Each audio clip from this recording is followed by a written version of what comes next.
చంచలమైన ఆత్మనందుండ నీ అలవాటు చేసే నీ ఉయ్యాల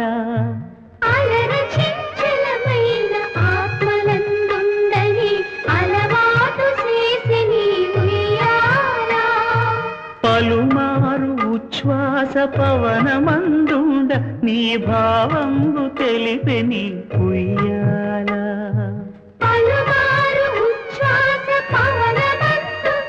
నీ భావంబు తెలిపే నీ ఉయ్యాల